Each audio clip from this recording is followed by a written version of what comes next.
what I mean with the division of walking around in circles looking for this, a different result from doing the same thing. Obviously, everybody here is trying to find a remedy for the situation that we find ourselves in. So today, I'm going to pretend to MC. Not much for the public speaking, and so I will just jump in and out. And obviously, because of the different groups here, there is different nuances and there's different methodology involved. So we'll try and keep it as neutral as possible But before we kick off, Belle has offered to come forth and do particularly for me, for Queensland, welcome me to West Australian country. So thank you, Belle. You need the microphone. Well, I can't welcome you because I'm not an elder, but what I can do is Nyala Kadich Wajak Morik Kayin Kadak Nija Buja Naya Ya Kadich Nanunuk Nanquel Bell from the Ganang Bibbulman language group of the Noongar Nation. So what I can do is do an acknowledgement of country and a small spirit dance just to open country up for conversations of what's happening today, knowing that country's with us.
I'm just going to go right back to the start. Hi, I'm Greg from SPAWA.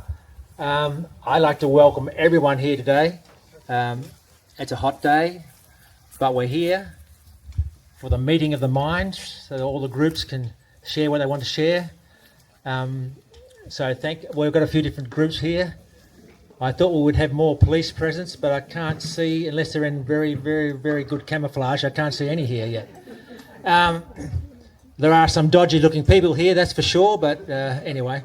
I was supposed to introduce Jody Lowe, but obviously he introduced himself and you've all been talking to him already anyway. But this event was organised by SPAWA, and of course, what is SPAWA? Aren't you one of our members? Sovereign People's Assembly of WA, and we've been going since 2021. I'm looking for a backup, but 21. So we've been here for a fair while. And the best thing about us is, and about all groups, is community. We belong to a very good community of like-minded people that look after each other. And it's very, very enlightening. We're getting right back to basics, and I think that's great. So, but without any more, I'm not allowed to digress because I have a habit of digressing. So I'm going to hand over to Jody Lowe again. And Jody Lowe is the central to this event today. He's going to be the MC, if that's such a thing. But if you haven't seen him, he's done more live streams than anyone I know of. He's actually, I don't even know what his real life is like. I don't even know if he's sure what his real life is like because he's so much live streaming. I think he sees his family on live stream. Well, while he's over here anyway. Jody, welcome, mate. Pleased to have you here.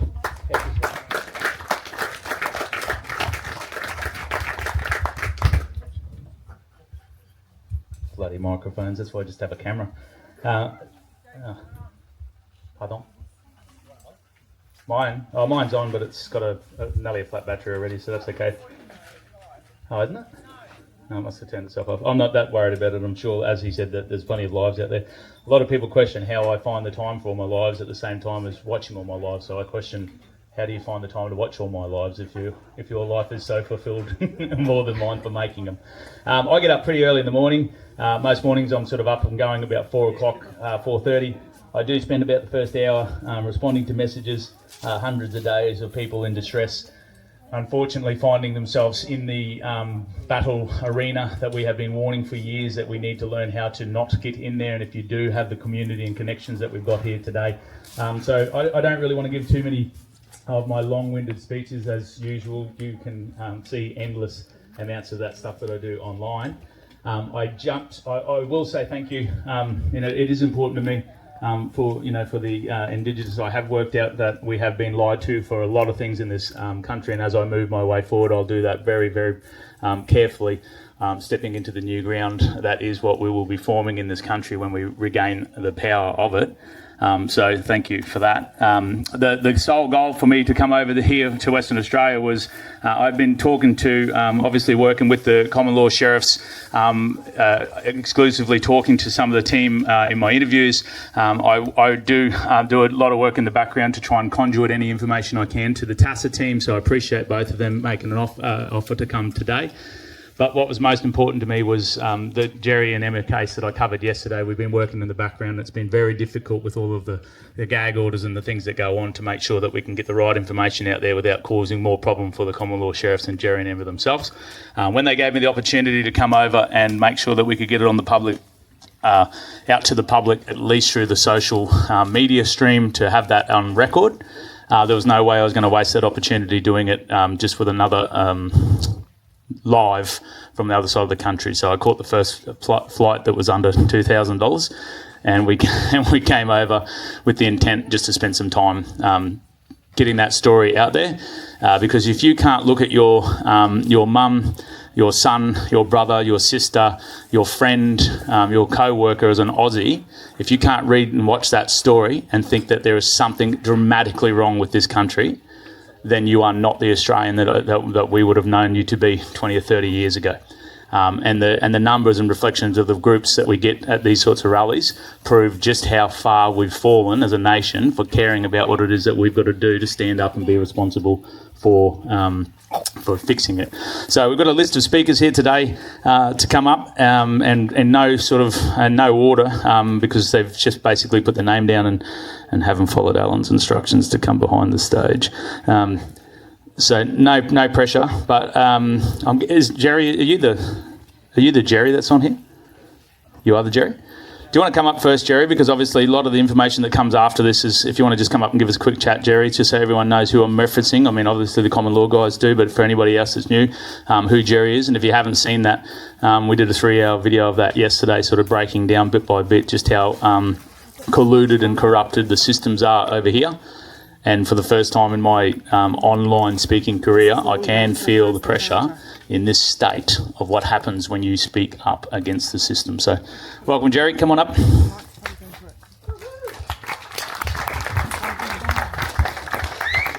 Yeah, thank you, everyone.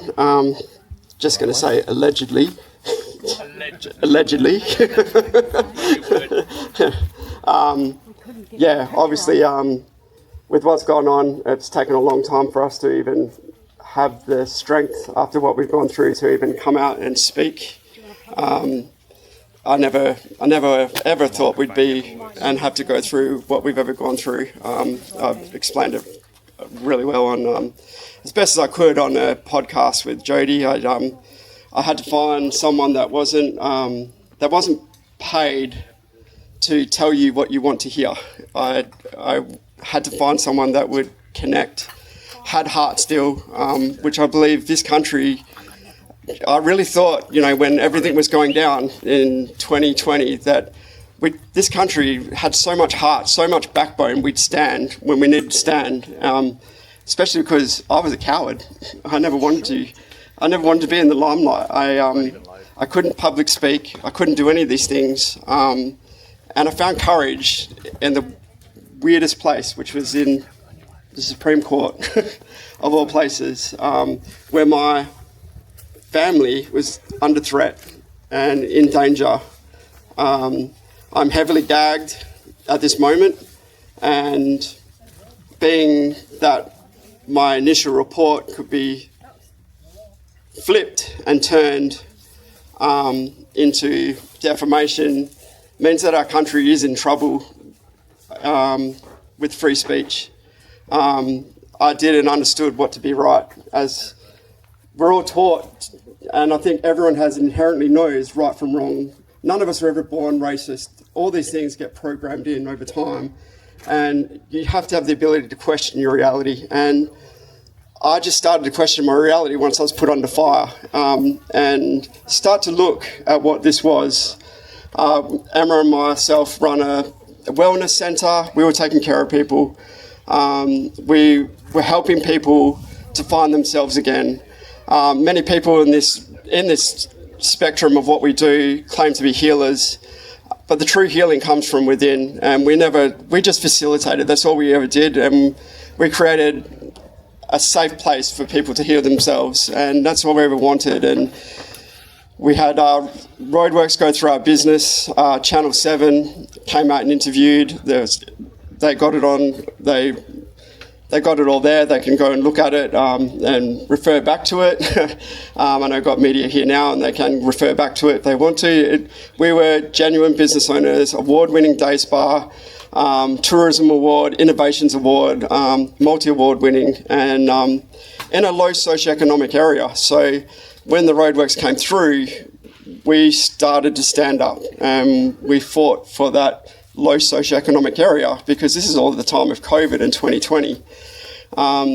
And due to the heavy damages that were done to the business, forensic accounting at $839,000, after a federal member said that the only way that they'll take me seriously is if I go and get a forensic accountant. So I did that, and still lowballed. And so then the only option I had was to take him to the Supreme Court. That was the advice I got. So we did that, and 10 months in the Supreme Court, it didn't go anywhere, except my bank account just got drained even further. So then it kept getting drained, and then we started to ask questions, and yeah, long and behold, I can't go too much into it.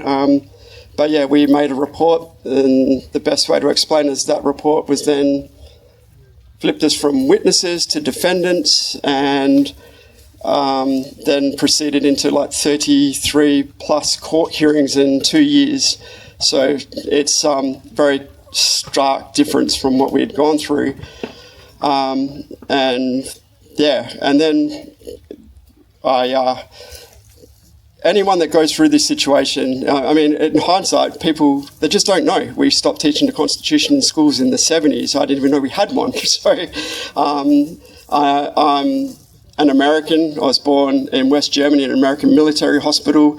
I know America has one, but I never bothered to question our one, because our way of life is pretty cool. I just surfed and, drank beers and hung out with mates, and, we looked after each other anyway. But as time's gone on, it's not the same. And I've got grandkids and family now, so we got to stand, and we made a stand, and we stood for our community first. That's what was important to us, was our community. We'd have people, business owners, crying and coming in and asking for help, because we weren't normal. Emma and I have never been normal. We've always pushed things beyond what we ever thought possible. We were creators. That's what I believe all of us are here to do, is create.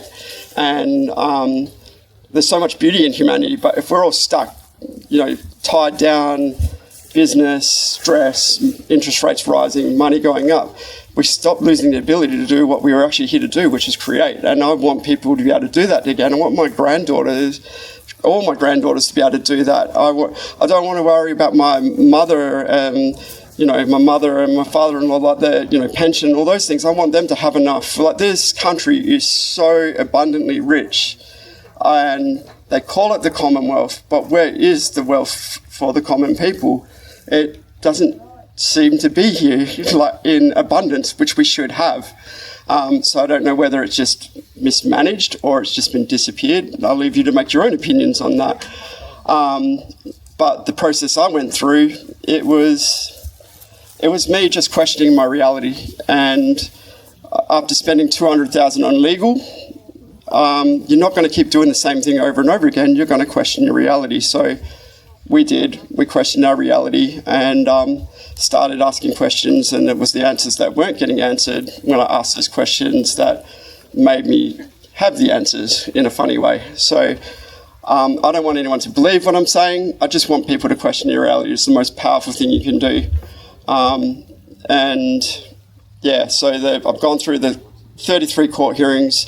I found a community after multiple legal practitioners had failed me and Emma. I found a community that would just help me define the history and look through history and make me question my reality.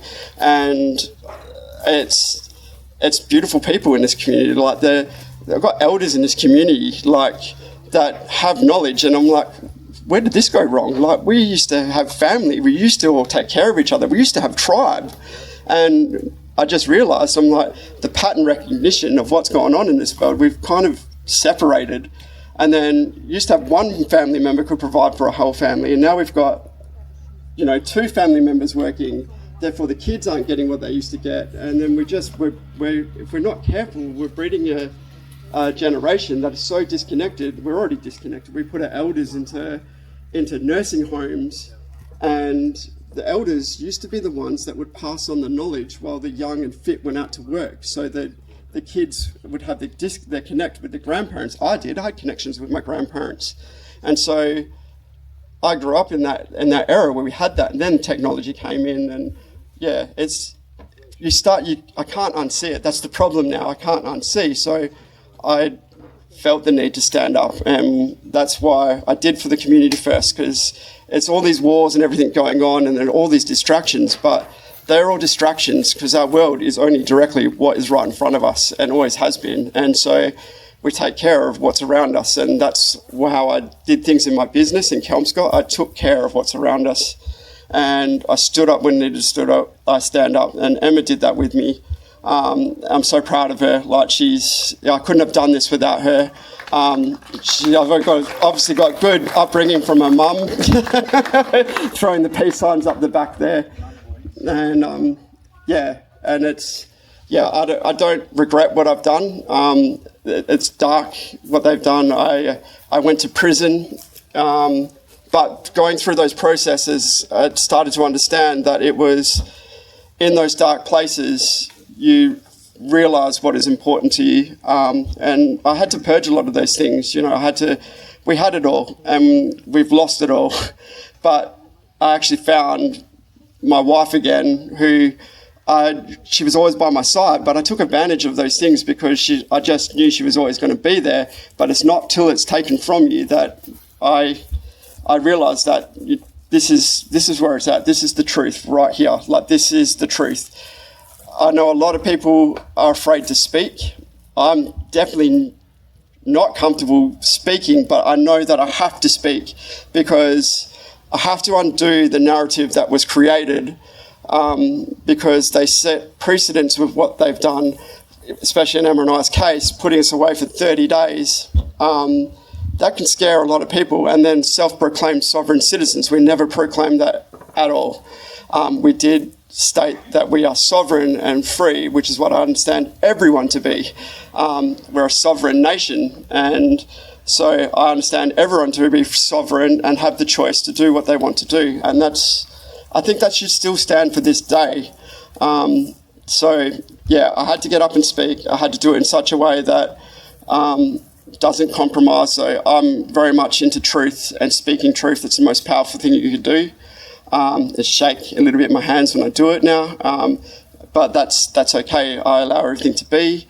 But I want everyone else to find their voice again too, and not be afraid, because it is really all that we have left. And if we can't speak, then what is the point? This is our future generations. I want my future generations to be free to be able to speak and do it respectfully and do it in love and compassion. And we don't need to lose the plot or get angry or violent. We don't even need those things. We've got the most powerful thing you could ever have, which is a voice.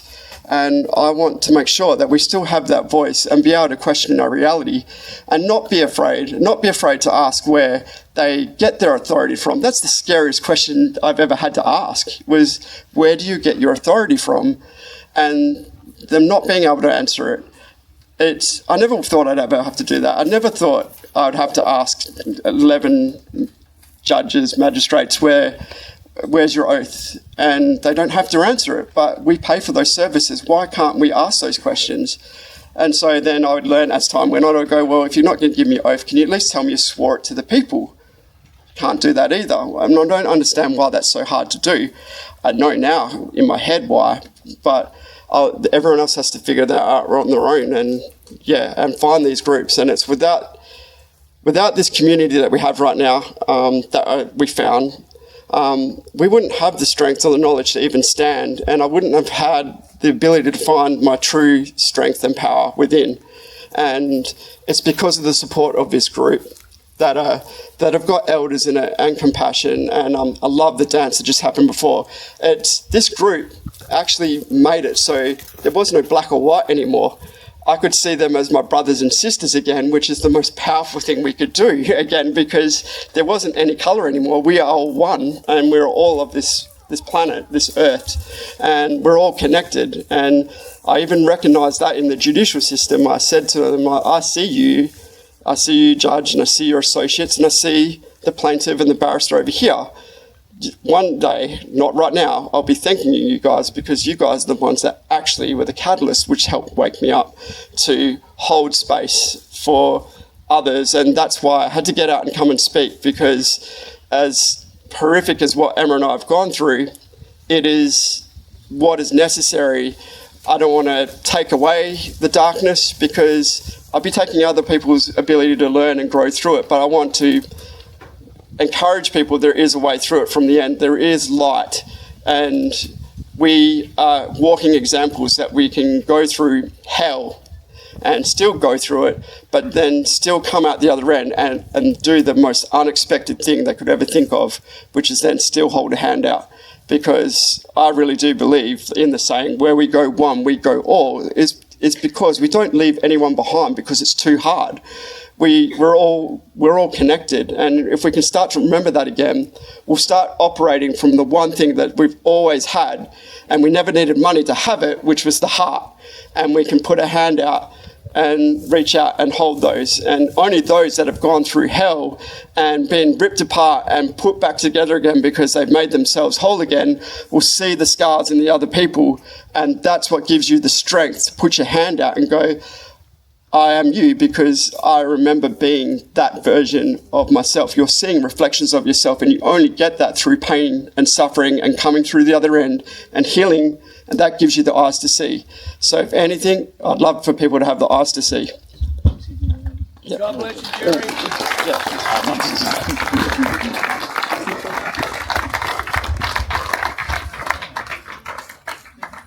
He said he doesn't like speaking, but I reckon he might have a future in online speaking.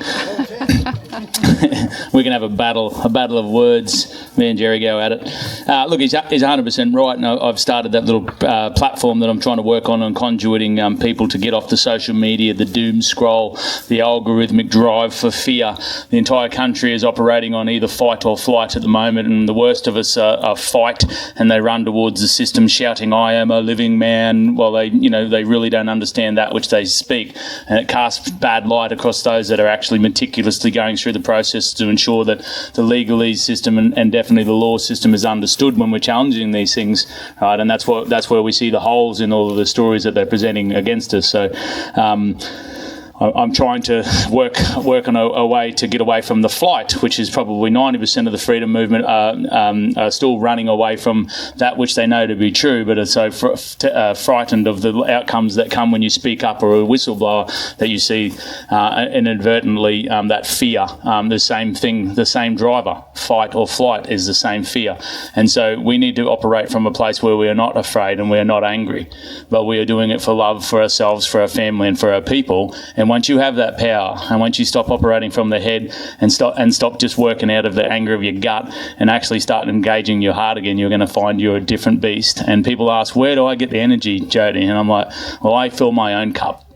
Right, I have my own source energy connected, and that's why I have enough energy to give. And I will only give you what I've got to give, and I will not ask you for anything in return for it. And that's how really what sovereignty means to me, is not externally needing validation or verification from everybody else to give me their energy so I might stand here and speak to you today. What you get from me today is my energy, and it's my energy to give to you.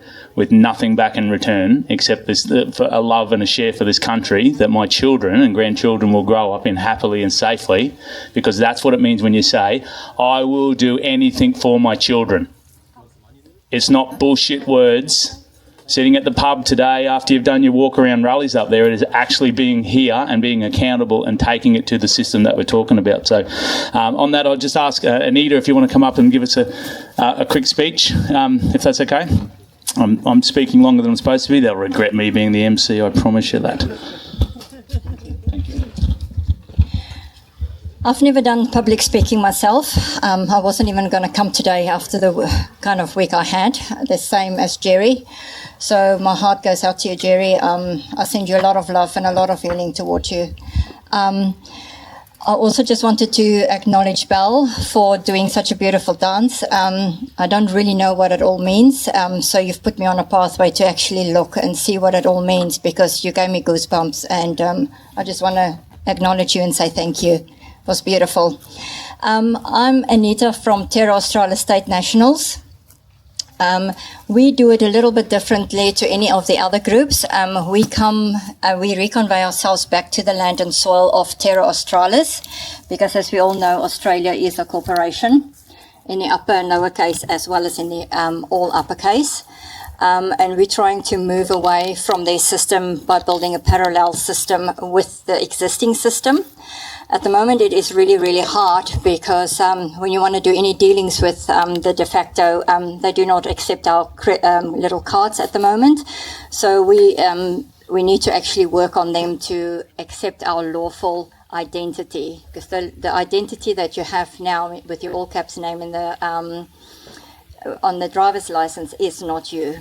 So we try and move away from that. We do a reconveyance process for Aussie-born people, and we do a conveyance for people that wasn't born in Australia but that has made this land their own. I'm from South Africa, so I had to do the conveyance, and if you were born on Australia, you do a reconveyance on our process. Our Terra Australis State National website is terraaustralistatesAssembly.com. You can have a look at that.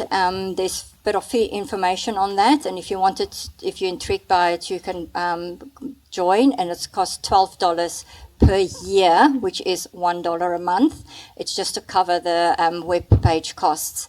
We have at our little stall just over there. Come and see us so that we can tell you a little bit more. We've got some newspapers to sell. They're $5 each, and we've got a whole range of them for last year that we've done. And we've got some leaflets and things to hand out to you if you couldn't copy the Terra Australis State National website. So I've got it all there for you. So just come and see some of our Terra Australis State Nationals. That's all reconveyed. They're very knowledgeable. We work also from the heart space, just like all of you beautiful souls that's here. So, and I'm really, really grateful that Jody has invited me, although I said I'm cancelling. I'm here.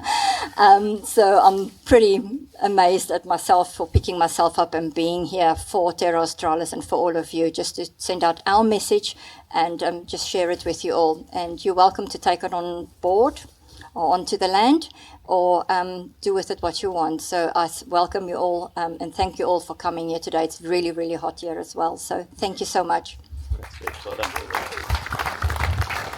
And for anybody that sort of feels energy like I do, I can usually tell you what the human resonance is based on what solar flares are going on. My wife's amazed at my ability, and I really wish I didn't feel it. But we had a chat earlier this week, Anita, that we had 6 planets line up. We had a blood moon and a full moon all in 1 week, and usually frequency sort of interference is pretty running high.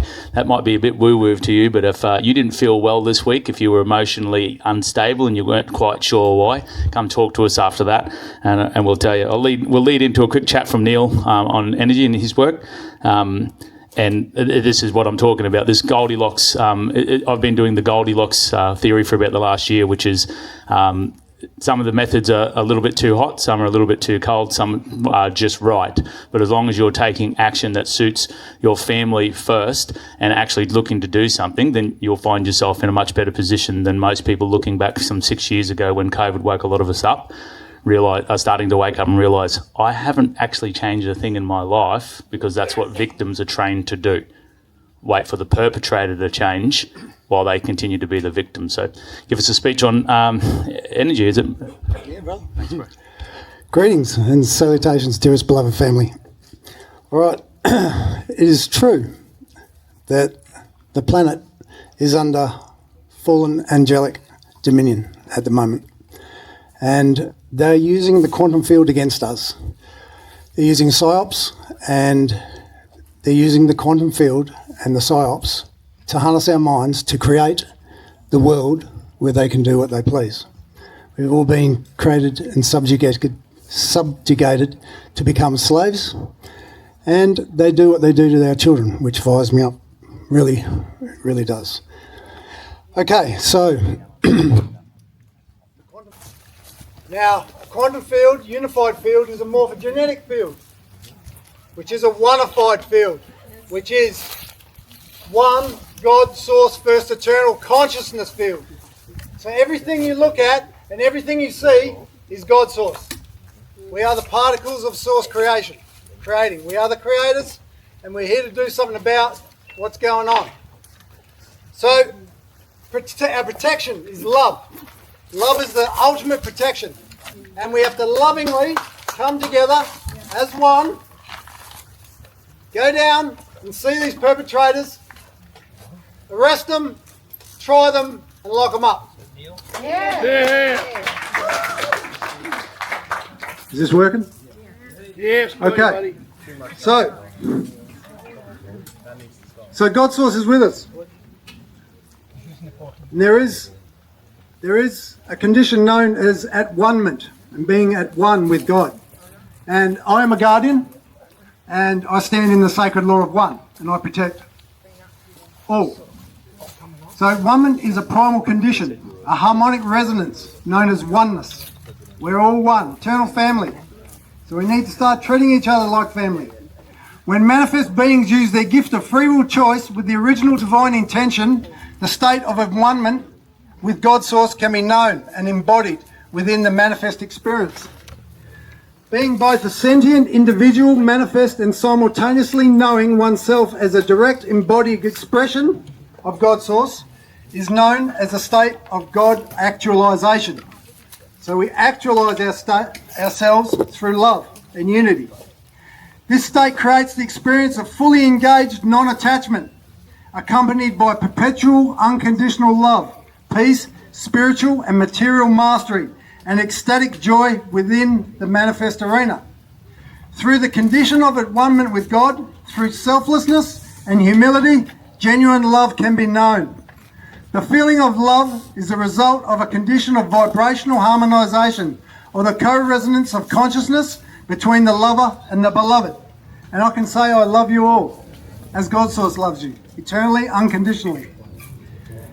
Expansion into at-one-ment with God creates the condition of absolute harmonization between the individual consciousness and the God mind, a co-resonance of the consciousness between God and the individuated manifestation of itself. In terms of felt experience, at-one-ment creates the feeling of absolute love, unconditional love, the quality of love the God mind experiences toward all of its manifestations of self, with whom it eternally remains a state of vibrational co-resonance of eternal consciousness within the wholeness of self.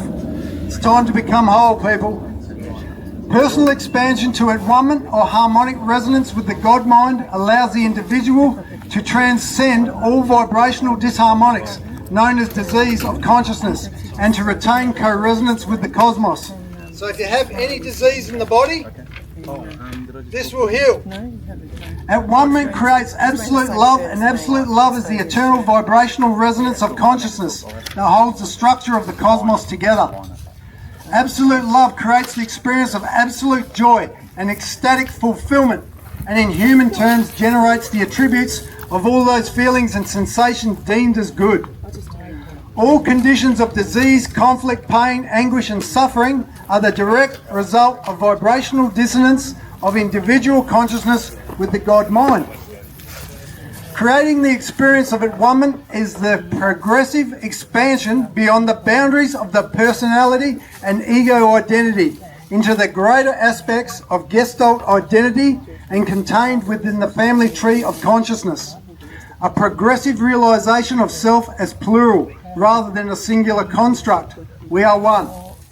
If one can comprehend, the goal of at-one-ment with God is achieved through merging the higher bodies, which is the soul, oversoul, Christos, avatar, Christ consciousness, and the Rishi, which is the primal light and sound fields, and the integral identity levels. The process of achieving at-one-ment becomes clear and easily achieved. So this is how we do it, beloveds. We stand together as one, and what we do, I love you, bro. What we do is we think, say, do positive. No more arguments. There are no enemies. We are one. We are one family, one co-resonance of self. Strengthen and honour all. Love and protect one another. I love you.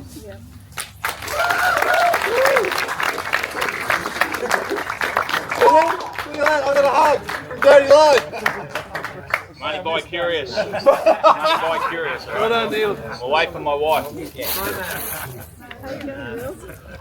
How does this one work? Doesn't work? Does work. Alright. It's working now? Okay. Sorry, lost my train of thought. Man hug, just... Sorry, Jerry. Jerry's probably out there. Sorry, man. I've been hugging other men. I told you I was only coming over to Western Australia to hug you, and I've hugged other men. Look, there's a lot of information out there, and that's why it is incredibly hard. There's people out the back here, there's people out the front here. So many people work in different fields other than normal Western medication. And that is the answer for everything, right? It's like, we've got a pill for that. We never ever talk about what caused it. So part of the thing that I've been running, if you've been watching a little bit, you'll see the transition away from just talking about the problems. I can give you a problem that this government's involved in every single day, as I have done every single day for the last 5 years. And so what I've realised is the thing that I'm good at work is risk management. And in risk management, we have a preventative strategy for whatever the risk was that you're trying to avoid, and you have a mitigating strategy. The government seems to look after the mitigating strategy. So wellness as a holistic type of thing is something that we all don't want to have fail. But in terms of the spiritual, the energetic, the physical, the intellectual, the financial, and the emotional side of preventative strategies, that's free will. And that's our choice to do. And we take great pride in ignoring all of those things, and we usually just stick to the one or two things in that we're good at, because the system tells you you have to be the best at the thing that you do to rise to the top, to earn the most money, to have the biggest house. And busyness is something that you can waste your time with a lot more often. And so the rebalancing of what we need to do to be able to have the power and the strength to do that is something that everybody's talking about. So I'm trying to conduit all of these people with all of this different knowledge that we just heard from Neil. Some of that goes over our head, but the great main message of it is that there's a lot more to be done just with heartfelt people than all of the bullshit out there for medication. The problem with the mitigating side is we choose free will, we get ourselves to a situation, and then we get to ourselves on the other side where they are the saviour, not necessarily nefariously, not saying anything bad about our hospitals and our doctors, right? But what happens is when we get there, we are psychologists, psychiatrists, medication, the doctors, and the system that saves you is where the trauma bonding begins. And that's where a lot of their power comes, is that so many people now are reliant on the government for some form of failing that we have probably helped or were coerced into on that side. Over 50% of our country now relies on a government service. Over 60% of our country now has a chronic illness. Over 67% of the country is taking a pharmaceutical medication on a regular basis, and 20% of that 67 are children under 12 on antidepressants and anti-anxiety medication. Is that the nation we want to be proud of? Criminal. Yeah? Is that the nation we want to be proud of? Or do we want to build a new world by being the preventative side of that strategy and never having to rely on their services after that? Dawn was going to jump up and have a quick chat. So we're great pleasure to have Dawn Kelly here today. She's obviously a long-time fighter of the system. So thank you, Dawn, for jumping up and having a quick chat. Not sure what she's going to talk about. Maybe the weather, maybe energy, maybe the courts, whatever you want to talk about. Dawn, have yourself. Hi everyone. Thank you for holding this event today. It's really wonderful to see so many people here supporting and coming together.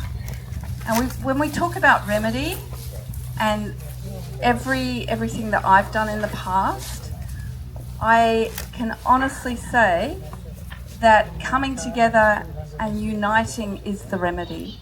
No matter what your views are, what your opinion is, the way you think, as long as you come together with peace in your heart and kindness and respect for others, then we stand a chance. Now, I used to go, so I've been down many paths, so I was involved with Stephen Spires for a while. I learnt a lot, amazing amount of information. I worked with Keith Charles of the Commonwealth Custodians, David Walters. I did a petition of right. Brian Shaw, I've even worked briefly with him. And so I've have a full extensive exploration of deep dives. And now I'm in a position where I'm in agreement with the sheriffs and their way of thinking, which is coming together as a people. And ideas and beliefs change. Who I was at the beginning of COVID is not who I am now. What I believed at the beginning of COVID, as in remedy, is not what I believe now. And no doubt that will change down the track. I even ran in the federal election working with Rod Cullerton as a way of remedy because I, again, doing everything I could possibly do. And so it really is just about coming together. I've done the court thing as well. Gosh, Supreme Court. That's another thing. Challenge the courts. And I think if we were to look at what every single individual can do at a personal level is a little bit of pushback and make it difficult for those who are imposing their political ideologies upon us. And I wanted to talk a little bit about the hate speech laws and the anti-Semitism. Now, we're talking wordplay here. Now, what most people think or believe or understand is that if you're anti-Semitic, any speech against Jews or Zionists is hate speech. So that's it's not ideal. But what people aren't aware of is that the Zionist movement is not a religious or spiritual movement. It is a political movement. So, and what they do is they twist it that if you say anything about Zionists or Jews, because they've lumped everything together, then you're anti-Semitic. Well, I'll tell you what, that doesn't work. So educating ourselves and just be mindful of the words you speak.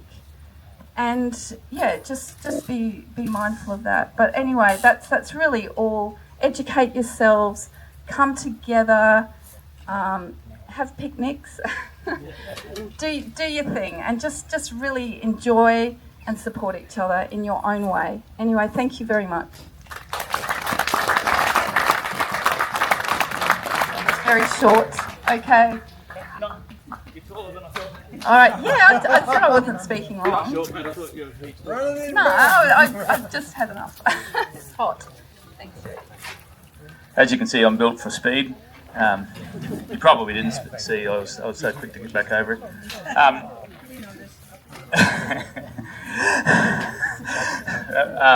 Thank you very much, Dawn. I'm hoping to spend a little bit more time with Dawn this afternoon. And look, honestly, thank you so much for every person that's come to see me today and yesterday.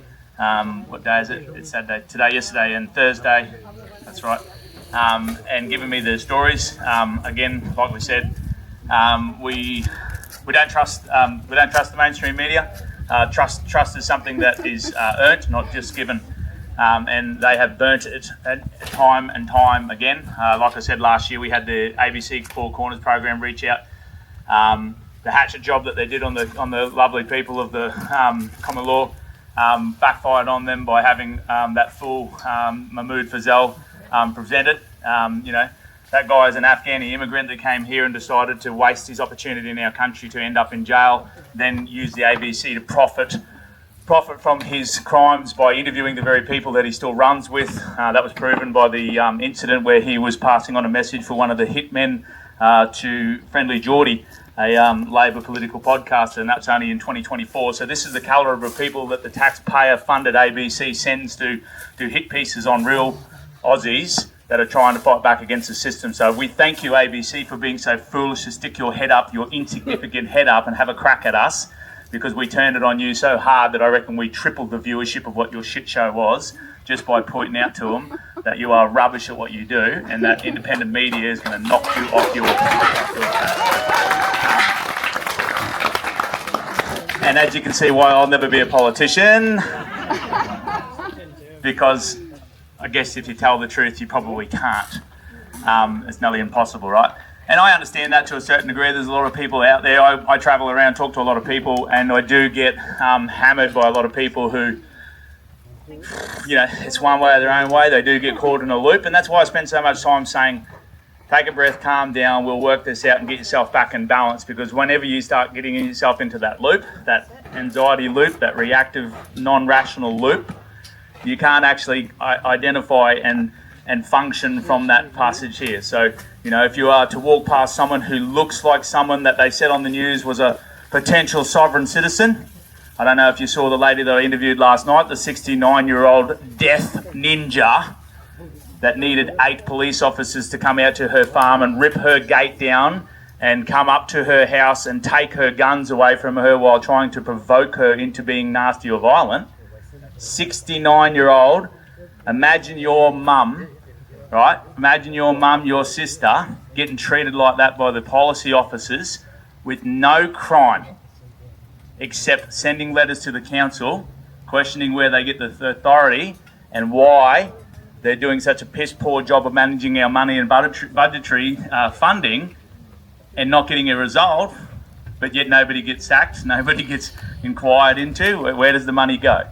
The national government continues to say federally that we're only at 5% inflation, 4% we've got it under control, and yet exponentially we see rises in our council rates of 10, 15, 20 and up to 80% over in Sydney the other day, rises in our rates. How's that possible if we've got inflation under control? How is it every major product of a state or federal project at the moment is over 50%, is running at 40 to 50% over budget, and nobody seems to give a shit, except the poor people that are now got 2 incomes to pay the taxes at over 60 cents in every dollar going to some form of tax, some sort of rate, some sort of GST, some sort of fuel excise. So these people here that we see here are not just here for themselves, they're not here for grievances, they're here to try and find a remedy and work our way back to when the people of this country had the power, not the bullshit politics, and certainly not the mainstream media who wants to shit all over the people that they're supposed to serve, particularly the ABC that's in public.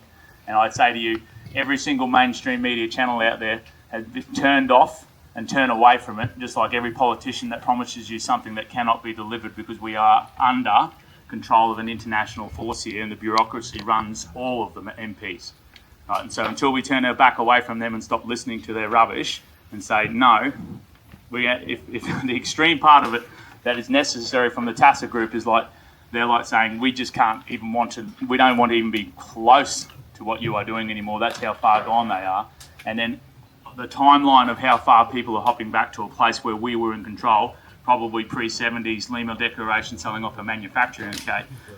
It's all these remedies are really just looking at different places where we hop along the timeline to a place where we, the people, were recognised as having the power. But that won't happen with a piece of paper. That will not happen in a court. No document has ever saved the people from the system. It has only been when the people have risen up together and overthrown that power. Bloodshed unfortunately fell, and we don't want that. Let's say COVID was enough bloodshed. COVID was enough damage. And let's say that that's done, and now we need to work out what we're going to do to move forward. But there's no point planning in Gaza where you're going to build a new school while the bombs are still flying. We have to stop the attack. We have to take back control. And then we have to come together and work out how we're going to rebuild our nation from where it should have been to where it is. Next in line, I'll stop my waffling. We're going to get a quick chat from Giannis. He's ready to go. He wants to give you 3 points about the climate change bullshit hoax, right? And he wants to give you 3 bits of information about that you can take forward to others to call bullshit on the CO2. Yeah.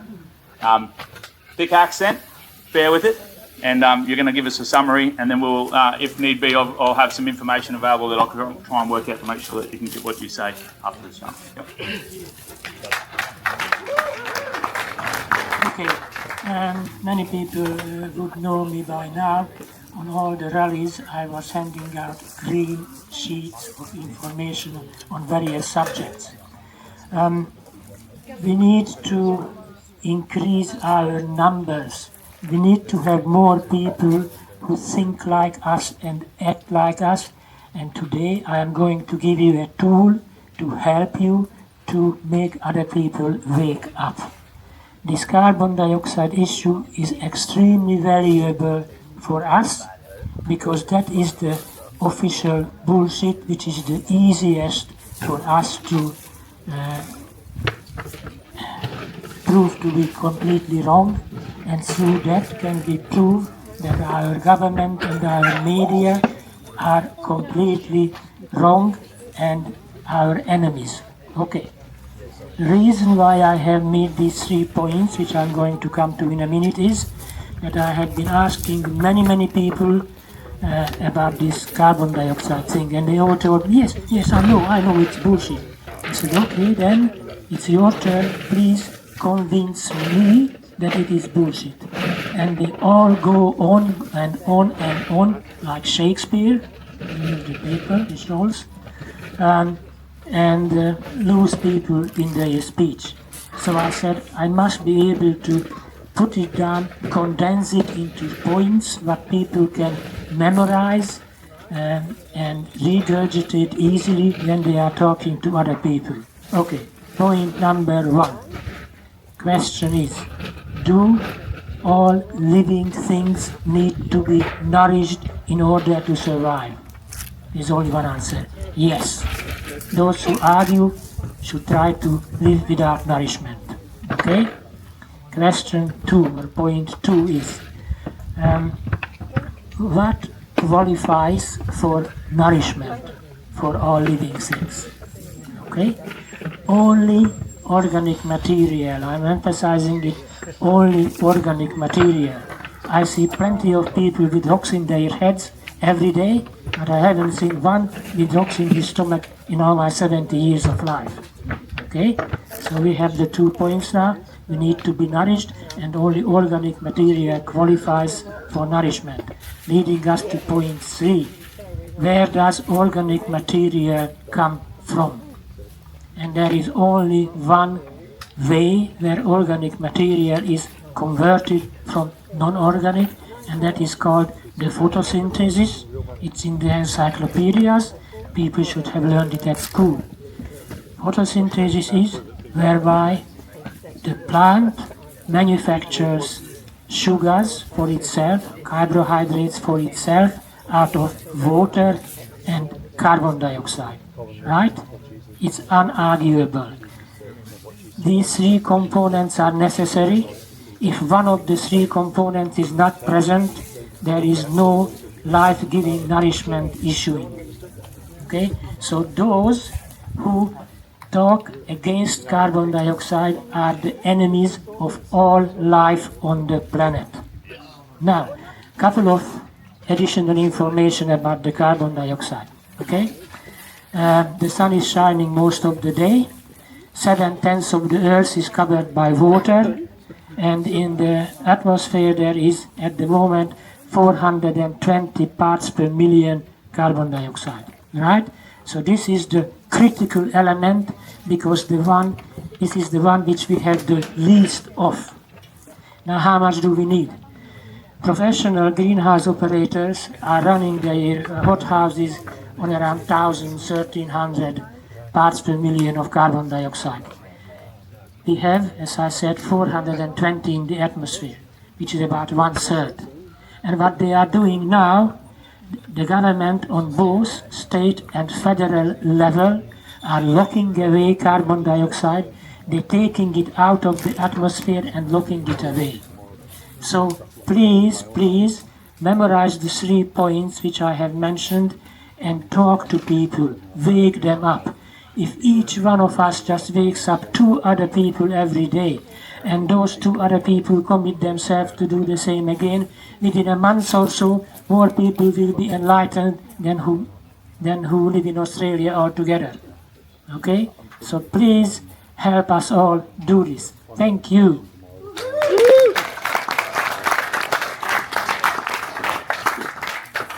Yeah, just a little bit into that. I went up to the hills, the Great Dividing Range, where I cross it to go. We have to cross it to go back to the coast from where I live. I was up there with a bloke named Steve Nowakowski. He works for Rainforest Reserves, or he runs Rainforest Reserves, I think it's called. Sorry, Steve, if it's the wrong tag. We went up to look at the so-called green energy, one of the 1,000 wind towers that are going to be built across the Queensland state over the next couple of years. At a cost of $1.3 billion, they were standing 42 wind towers. And to do that, they were in some of the most pristine forest country, chock-a-block full of koalas and gliders and dingoes. You can't walk more than sort of 3 metres in there because it's so thick, the brush.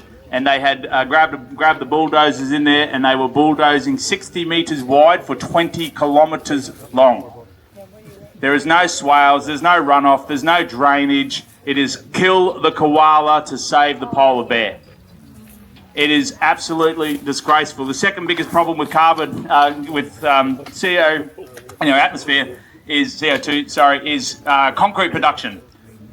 If you believe it or not, every one of those wind towers has a minimum of 800 cubic metres of concrete standing under it, plus the steel that holds the Rio inside of it together. There is concrete chemicals in there to stop the retarding of it when they're transporting it, meaning that it is all leaching into the soil and flooding down onto the mountain ranges, back down into the streams and the storm that run directly to the ocean below it. And I think we worked out that they were $32 million for each wind tower. Every single one of those white monsters that you see is $32 million, and nobody can still give us a cost-risk analysis of what that looks like in the future, right? And I can do some simple maths that I did on a whiteboard one day, if you've seen one of my whiteboards, where I said we had 75% power 5 years ago coming from thermal coal. We've reduced that, great for the green of the world, for the 1% of global emissions that Australia contributes. We dropped that down to 45%. Good job, Australia. We're so much greener. But somehow our 140 odd million tonne of thermal coal that we mined went up to about 160 million tonne of thermal coal because we're 86% foreign owned in our minerals and resources. So we haven't stopped producing it, we haven't stopped pulling it out of the ground, so we're not any greener. In fact, we're sending more over to the countries that don't give 2 shits about the environment, China and India, to burn it, right? And at the same time as patting ourselves on the back saying, yes, we're paying 3 times for our power what we were because we're so much greener. And our animals' environment's so much safer while we're bulldozing mountain ranges that our children will never see a koala in the wild again because we're killing them. I just thought I'd add that on to the end of Johan's speech about CO2 and the bullshit that we're dealing with the climate change at the moment. Leith's going to come up and give us a speech now. I think I'm getting through them in between my long-winded emceeing. You've probably never seen an MC talk this much before, but welcome, Leith.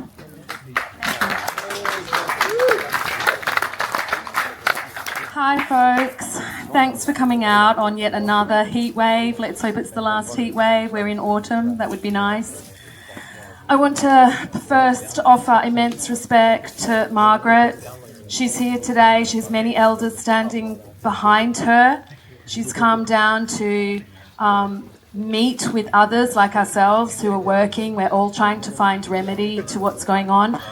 Thank you so much, Margaret. We've had a fabulous conversation today and we've linked lots of things up. I'd like to thank also Belle for your beautiful dance today as a welcoming to country. Thank you so much and respect to the land. Okay, but you're beautiful. You're beautiful. No worries. But thank you so much. It's very much respected. Thank you so much. And to the other groups that are here, which is TASA and the Commonwealth Custodians and any of the other groups, and to the media, the free media and the paid media, thank you so much. So for myself, I speak in terms of structure and the history. I entered this realm in 2009 when I went through a door one night back into the architecture of this system. So the fabulous thing about this system that we find ourselves in is that it has recorded itself very, very well. It's done a lot of recordings and a lot of documents and papers, which allows us to undo those recordings if they've been done the wrong way. So we as a people are under guardianship. That's incredibly important to know. We are a captured people. To know that we are a people under guardianship is to then be able to speak about and appreciate and understand, for want of a better word, why we do not need to be consulted on anything. Why don't the people have to be consulted on anything? Nothing.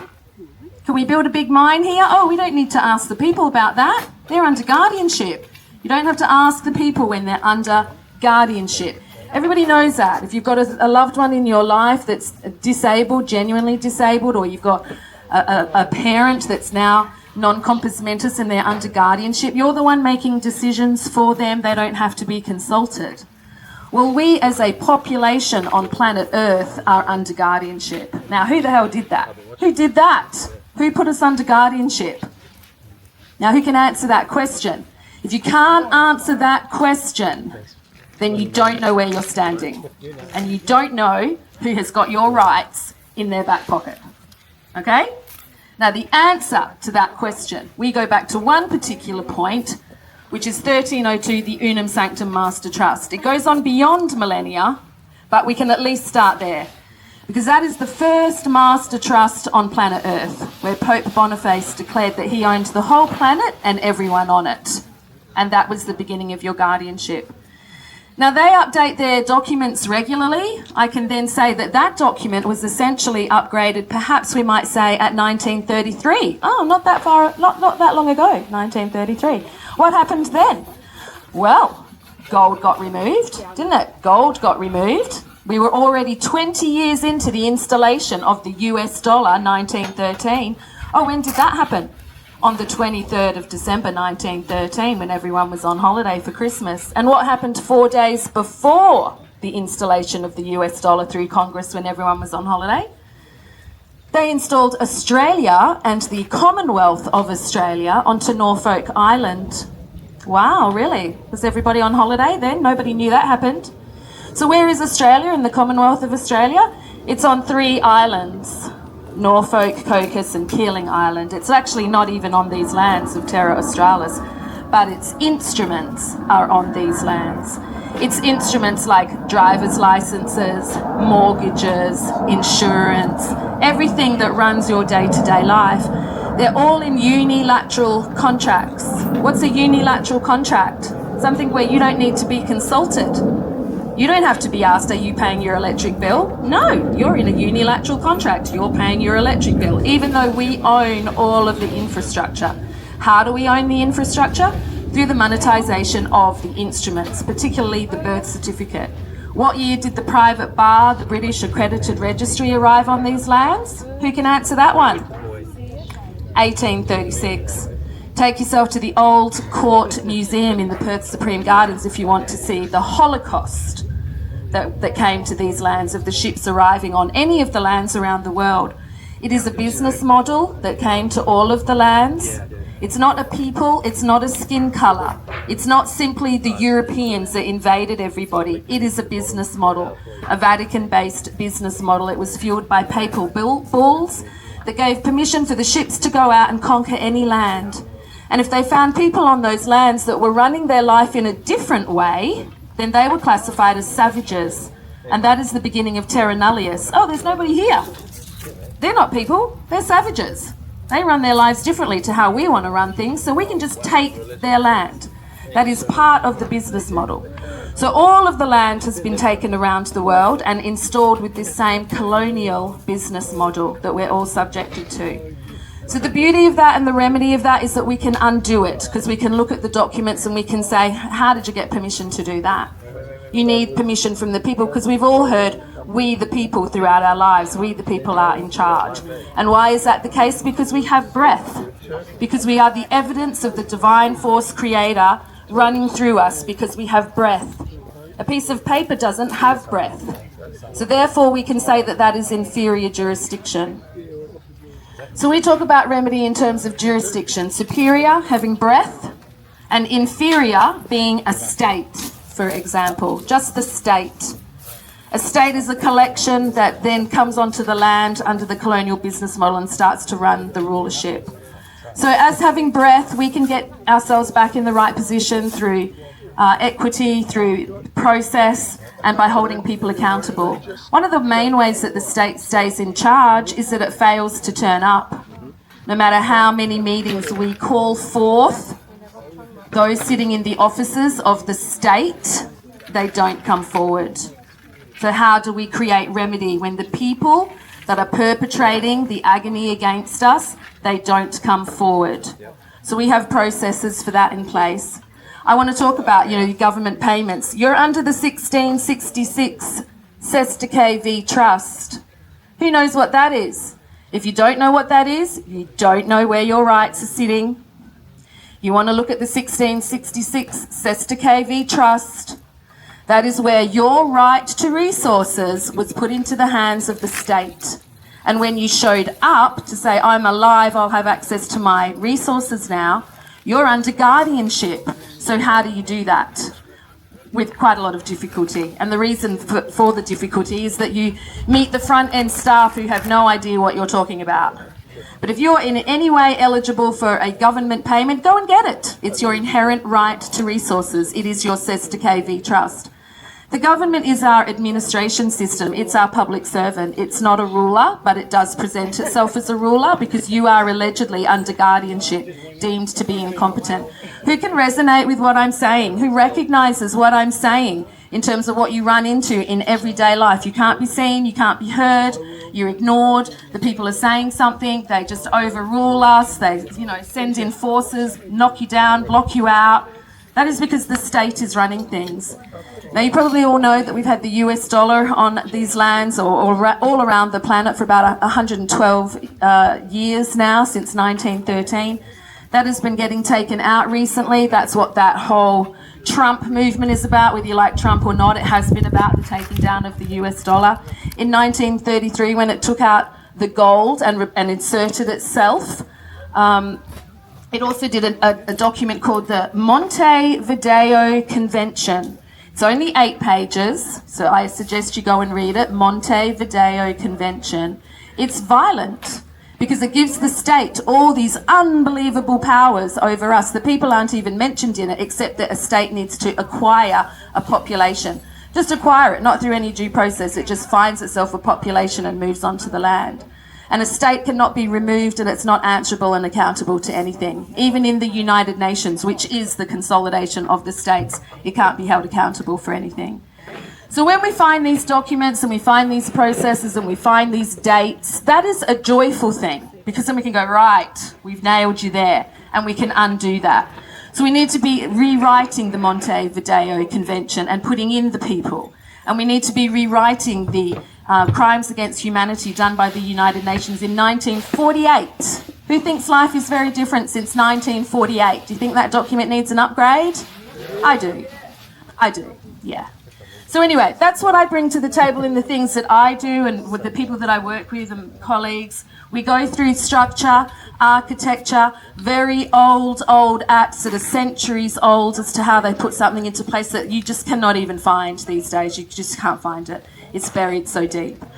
So we all have Sestake v Trusts and we're all under guardianship. So we have masses of potential to move forward, which is super exciting. We're coming out of the age of Pisces. We're out of it, actually, the age of guardianship, where you've got to think about this in terms of the Pope. What is the Pope? The Pope is the vicar of Christ. What is the vicar of Christ? The vicar of Christ is the entity that sits in between here, me, the divine coming through this divine body temple, and the greater divine itself. But the vicar of Christ slots in there. That's why churches came onto the lands. Oh, come into the church to speak with God. You don't need to go to church. You can speak to God doing your dishes, waking up in the morning. Good morning, God. It's so simple. It's so simple. We all know this. It's with nature. God is nature. We are nature.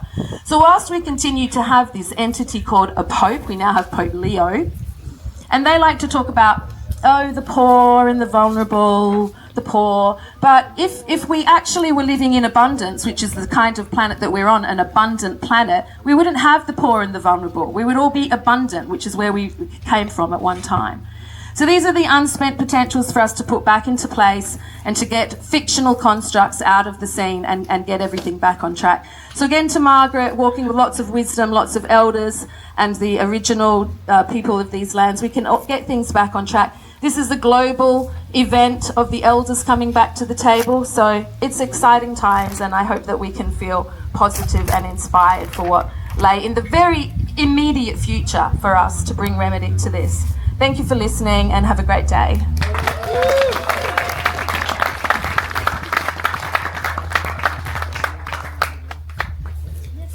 Thank you.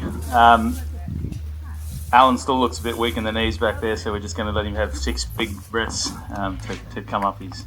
He's not like me, born to talk rubbish into a microphone. He is one of the many people, as per usual, that work in the background, not looking for a like, share, subscribe, buy me a coffee.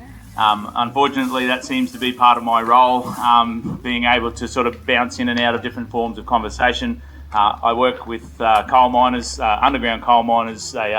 Most of them are second generation to their grandparents who were the first people in the family to walk upright. So, like I always say, the coal mining industry is full of people. We wear gumboots underground, not because it's wet, but because it's easier than explaining how to do our laces every day. So, I definitely have to be kind to my beloved underground mining, coal mining teams over there, and it is quite often laughed at when I show up to the reckless renewable rallies in Canberra dressed in my full mining outfit in my gumboots, and people are asking, what's a coal miner doing at a reckless renewables rally? And I'm like, well, that's the point. They're trying to get rid of the bread and butter of our country before they've actually put something in place that is solid for the future. And now we're going to see the absolute piss poor job that people like Bowen have done that's laughable. They're doing such a bad job, it's almost got to be deliberate.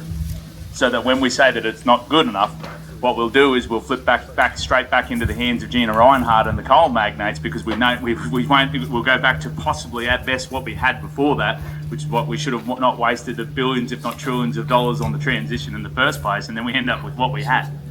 Right, and then we'll be happy for what we had, because they love to take off what we've got, and then they eventually give us back 75% of that, and we go, thank you government, thank you new politicians for giving back 75% of what you took off us at 100, and that's what I don't want. I think there's much better sources of energy out there than coal. I think there's greater ways that we can do business, but I certainly don't think that if we're going to rip all the coal, I work in steel making coal, coking coal, if we're going to rip it all out of the ground and send it on 18,000 litres of diesel per day ships to China to turn it into soft, shitty steel that bends easily, to put it back on the same ship to bring it back to the country so we can use it to build the buildings that house the foreign cars that we bring in to do the mining, the foreign trucks. It doesn't make much sense to me. So something's got to change, and I'm the eternal optimist, even though I always sound like a pessimist. And I think the change is definitely coming from what Leith was just saying. There's lots of things out there. There's lots of different people speaking simultaneously at the moment, and although some of them feel like they're conflicting views, some of them feel like they're different cultures, different languages, different countries, different religions, they all seem to be leading to something new, right? And it seems to be a bit of a race for it. So I welcome you, and I really am proud of anybody that is actually standing up in this time and taking part in that, because you have to be the change you want to see. And so I'll hand over to Alan now, and he's going to give us some good chats. And then once Alan's finished, I think I've got through all of the speakers that were waiting for a chat, hopefully. I did have a late offer from the Commonwealth Custodians. You good? You still want to have a chat? You still want to have a chat? Or okay. So we'll do one more quick one after Alan, and then we're going to turn off the cameras and mics for those guys that are the professional ones that are floating around, if that's okay. And then we've just got one more presenter at the end of that. So, has she? Okay, that's good. That will make life easier for the cameras. Bell, yep, cool. You right, Al? Let's go. Well, thanks, guys. I just want to welcome everybody on behalf of the sheriffs and there's a back step there, and thank you all for turning up. The main thing about this gathering today was for some of the groups to understand where the sheriffs and the assembly are. We've been sort of in the background, doing what we can, but delivering some very, very big results. So I want to acknowledge everybody. Belle, who was here for First Nations, that was lovely, lovely dance. And, you know, we love the country we're in. We had a good chat before about how it's all come about, and we have to move forward. And that's where the remedy is, moving forward. But we're at a point now where we've done a lot of hard work.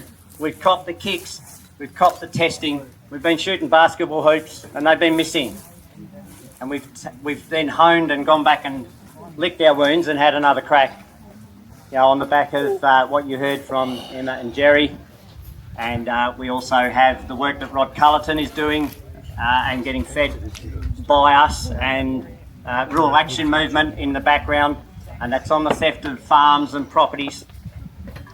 We've had a minor, well, it's a major win, but a minor win in their world, but a major win in our world, with the delegation of bailiffs have all been unlawful.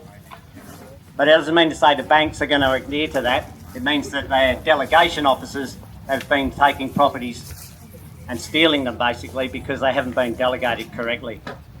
I think a group of us here, I won't name some names, have been pushing that one, and it's still on the go. But effectively, that means that a lot of the properties that were stolen and taken by force by our lovely police officers, who are acting on their statutes and legislation, that don't understand the law. Yep. And you know, they're great guys, don't get me wrong, they're in there for the right reasons, but they get twisted out of what really is law and just go on presumptions of law. And those presumptions are getting broken down. The fact that the bailiffs from private corporations have been acting outside of the sheriff's office, the corporate sheriffs from the judiciary, have now been caught out stealing land in breach of the Transfer of Land Act. And we notice Landgate's gone very silent. So the dam's about to break. But to break this dam, and to understand where we are with all the information we've collected and all the gazetting and all the documenting and all the courts and all the grand juries, we need the people. We need the people to come to those courts and stand up. We need people to understand that this great country's been stolen from us. We don't want to kick everybody out. We don't want to destroy the government. We don't want to destroy the local government even. We need those people functioning. We need our public services functioning. We need to take them back. The people shouldn't be scared that they're in those things. They're not going to lose their jobs. We're just getting repurposed. They're repurposed back to work for the people. Stop the backhanders and stop the corruption going on. I mean, a lot of local governments full of people that are actually developers that are getting in there and they get their own people in there. You know, and we know it's all going on around us. It's very hard to go out and accuse them, but it's almost, we've got to go and catch them in action. But with the people on board, we don't have to catch them in action. We know there's something wrong. We know you can't afford your food. You know we're going down the tube. If you don't know, you're living in another world. You know, I must thank Jody for spreading our message across, you know, major platforms and getting huge views and understanding. I'm disappointed with the other freedom groups that, you know, propose freedom and talk and take your money and ask for donations. But never forget, common law is your right. It is free. You don't pay for it. We pay for it collectively with our time. So anyway, based on that, a bit of a rant, but I'm going to put out a statement so you guys can know, and this is also going out pretty well. This is where it's a statement. I'm going to read it out because I can't get it wrong. This is a declaration of sovereign jurisdiction and non-recognition of foreign legal authority. And we call that foreign legal authority because we've got a foreign power in our parliaments. And I will add, that parliament is full of what I call parasites. Just like your belly and your stomach and all the problems you get, those parasites are causing, in your health, those parasites are causing the health of this country to decline. Notice to agent is a notice to principal, and a notice to the principal is notice to the agent. Without prejudice, UCC 1308. To all alleged public officers, courts and agents, this declaration is issued by the Common Law Court of the Sovereign People's Assembly. This Assembly of Western Australia, I should say. A duly convened lawful common law court operating under the highest superior jurisdiction granted by the sovereign people of the assemblies and the general people. This court and its officers act in full lawful capacity, standing under natural law and common law, not subject to corporate statutes or policies, lacking any authority. We recognise the Supreme Court is attempting to deliver outcomes that we deem null and void. Our common law court verdicts have superior standing, and I'll refer that back to Jerry and Emma, where their case, they had a holistic win. The people voted that they were correct. Statement of authority. The authority of this court flows directly from the sovereign people. It is lawfully convened, operates with due process, and provides remedy through a hearing, judgment by a jury, and lawful adjudication. The court is convened by duly appointed adjudicators and court officers and public officers sworn under the correct oath. The oath to the people, the oath to the Commonwealth, not to a corporate fiction. This jurisdiction that is crowned, we the people, of superior jurisdiction.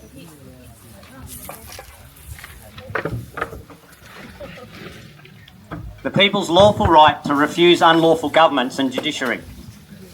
Unlawful governments when a government breaks its constitutional contract with the people. The judiciary has no separation of power. Judges refuse to prove authority and refuse to recite their oaths when asked. And this forfeits all legal and lawful authority when challenged under maxim of law. Any alleged authority cannot be assumed or spoken into existence. The people retain the right to withdraw consent, revoke silent contracts, form and operate lawful common law courts, terminate the entity and claim back the infrastructure for the people, govern themselves according to natural law and the original constitution until otherwise deemed by referendum or under the people's will. That is the main statement I wanted to get out to so people can understand that. Now, I'm going to ask you one question based on what Leith's fantastic speech and the history that's been given. Who is breaking social cohesion? Politicians. Government. Who? Government. Is it us? No. Are we not allowed to ask questions? Yeah, we are. Are you ignored? Yes. Does an affidavit stand in truth in their system? Yes. No. But in ours it does. It's supposed to. And if unchallenged, it stands as truth. The National Common Law Sheriffs are ready to bring forth factual remedies, flipping this country back to the people, the true authorities and the creditors. We also use the word custodians, not authority, but custodians.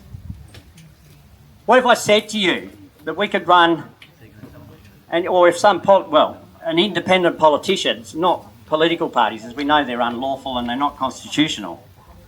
I mean, some might argue that. Certainly the people defending the system will argue that.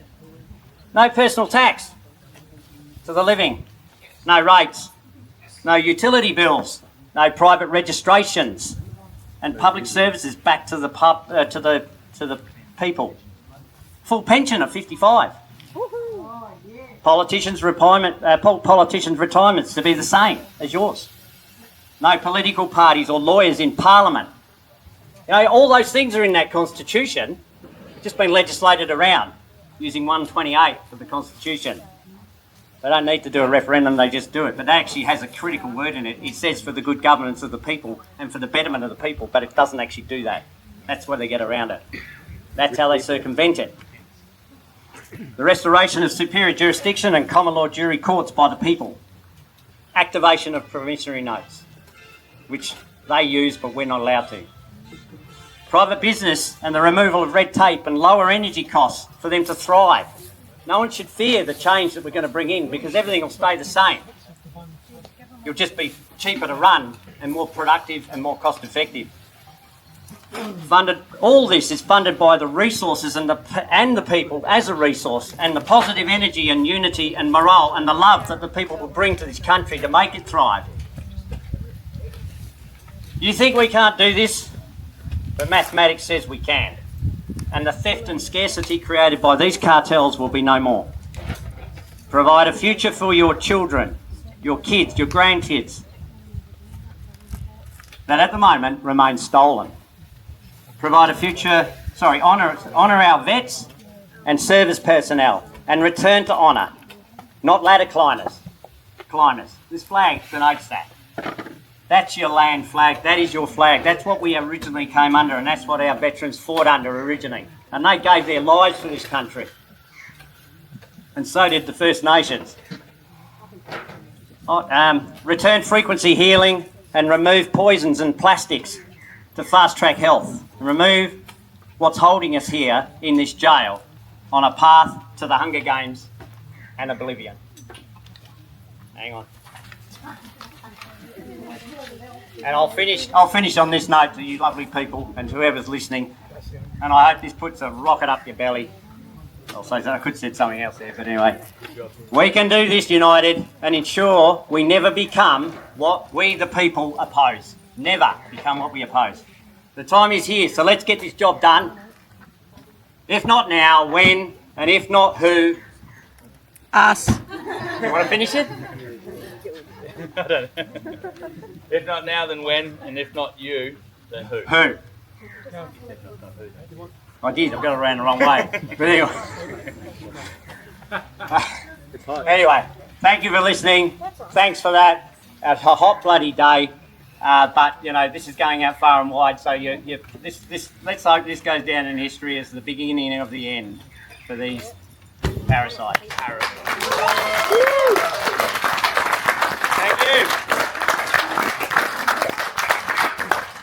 Thank you. Just quickly before we move on to our last speaker, Alia Switter. Alia wants to come up and show you what she has learnt from the wonderful teachings, and she's a homeschool student now. So you're going to give us a little song and representative dance of what you've learnt. Is that right, Alia? Good job, Switter. Hi. I just want to say that all your hard work you have been doing, and I hope you have a wonderful day. And I'm just going to do a little dance of Welcome to Country song, and I hope you enjoy it. This is literally what we are fighting for. So Alia, take it away.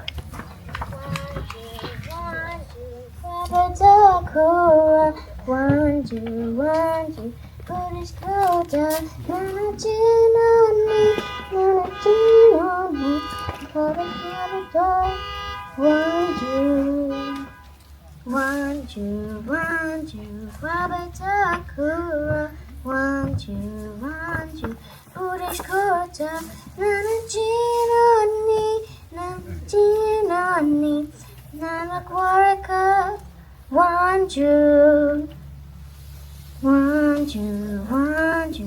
Robert Takura.